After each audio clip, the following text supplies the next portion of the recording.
Hey,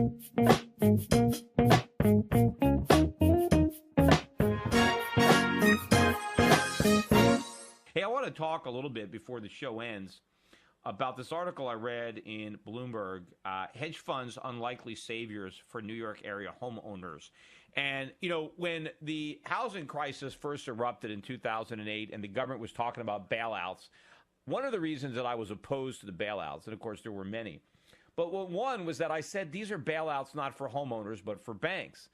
I thought that homeowners didn't have anything to worry about. If the price of their homes collapsed, that was actually going to be a good thing for the homeowners, I thought. It was going to be bad for the lenders.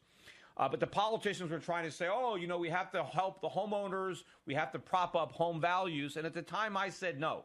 The best thing for the homeowner is that the value of their home plunges. Because that way they're going to get a great deal from the bank when they have to write down the principal and give them a new mortgage, which is exactly what the banks would have done if they didn't get bailed out. But because of the bailouts, the banks didn't have to do that, and so the homeowners remained underwater. Well, now, I guess years later, the process is finally starting to happen, and it's happening with hedge funds. I'm reading this article that hedge funds now are buying up non-performing mortgages for 60% of the appraised value of the property. Not 60% of the face value of the mortgage. So let's say there's a mortgage of $500,000 on a property that used to be worth $600,000, but now it's worth $300,000. So it's a $500,000 mortgage. The property is worth $300,000. The hedge fund can buy the mortgage for $180,000. That's it. Now, first you got to think, you know, why would the bank even sell the loan for 60% below what the value of the property is? Well, obviously, you know, they might not believe these appraisals. They probably don't believe that you can actually liquidate the property and get what the appraisals are. So that's one indication, too, that the market is not nearly as healthy as some people would think it would be, right? But the article starts out by talking about this guy, Louis Ragusa, who's living in New Jersey, which apparently I didn't realize that New Jersey is now the foreclosure capital of the country. So I don't know how well that plays for Chris Christie if he's running for president. That he's got the worst foreclosure market in the country. But it mentions that he has lived in his house for 2 years and hasn't made a single payment during those 2 years. Yet he's still there. The bank can't get rid of him. He's been living there for 2 years. You know, imagine, you know, how much tougher it would be for him if he actually had to pay a mortgage or had to pay rent. He's living mortgage-free and rent-free. Right? Now, maybe he doesn't even have a job. I don't know what his employment situation is. But how many people are in those circumstances? How many people are living in their houses for 2 years and haven't made a single payment? I bet he hasn't paid his property taxes either, and I bet he hasn't spent a nickel maintaining that property, but he's been living there. But here's what the hedge funds are able to do.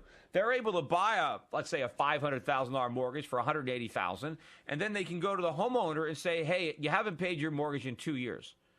I'm going to kick you, either here's $5,000, get the hell out, right? They'll give you a check right now. I mean, I wouldn't leave, but they're going to say, look, if you get out, fine. If you don't want to get out, here's what we'll do. We will knock off $200,000 off your mortgage, $300,000. So you don't owe $500,000. You only owe $250,000. You owe $250,000, and here's your new payment structure based on a $250,000 mortgage. We'll get rid of all the late penalties and all that stuff, and here's your new payment. Can you swing this? And maybe they can. And now they're in the house. They got a mortgage that they can afford, and now the hedge fund has a performing asset, which is now worth more than what they paid, and they can turn around and sell it. But the whole process involves the losses being absorbed by the lenders, which is what I said at the time. If you had a $500,000 mortgage on a $200,000 house, you don't want the government to try to get the house to be back up to $400,000 or $500,000. You're still going to be underwater. You want the house to stay low or go down, because now the bank has no choice but to actually give you a mortgage that you can afford. Because why are they going to foreclose? Who are they going to sell it to? Nobody. The price is down. The losers in a real estate crash are the lenders.